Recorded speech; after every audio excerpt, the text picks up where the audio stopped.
Right, if you're still watching, apologies for my my camera skills. They are sub-zero. There's the water. This was a 5 litre. I actually think there's only 2 litres left now. I've just chugged about a litre. Made it up through this. Essentially, it was a. Well, let's go and have a look, shall we? Essentially, it was a. What's the fucking word I'm looking for? An eroded. That's the one. Eroded buttress, which is the semicircular aspect of a fortress that usually coincides with corner. There shouldn't be a dictionary definer. That coincides for strength purposes, for fortifying the structure, the corner of a sequence of walls. Is that better? I don't know. Either way, what I find interesting is this is eroded, and I'm so sorry it's windy. I don't know if you can hear any of this, I'll have to shout. But I find it very coincidental that it's eroded there, where they built an electric substation on the other side. You can see the, you know, I mean, what idiot thought of that? I mean, honestly,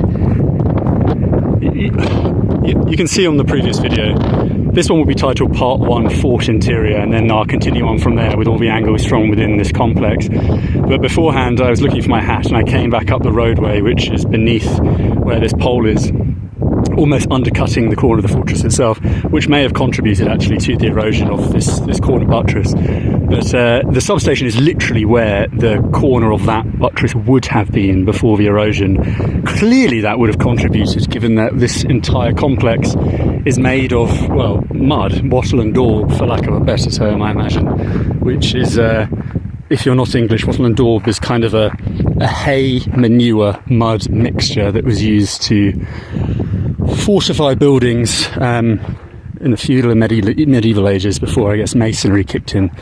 Yeah, so this is part 1. I'll give you a little, and again, this is very extensive, this fortress. I believe there's a slight peak, a bit of elevation before the mountain takes its course, and I believe that the walls, albeit in less maintained fashion, let's say, continue on almost to that tree line up there, so quite a distance. And yeah, we've got little holes here. I don't know if that was joists.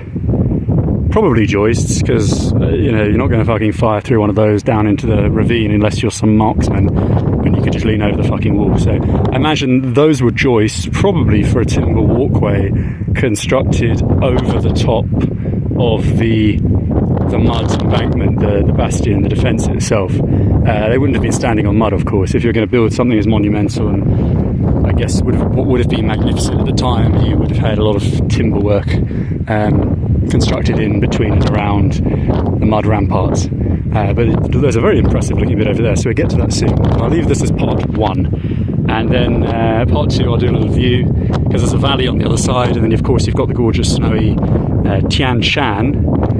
So the Tian Shans and the Pamir range end somewhere around here, I guess. I know there's a range south of Batken that is not officially classified as the Pamir range, but it is a kind of an extension of it, so that's probably that, actually. Because I imagine the Tian Shan end in Sari Mogul, where the Pamir range begins, if I'm guessing. Again, don't quote me on any of this.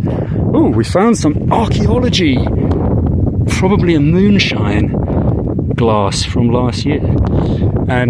Yeah, cool.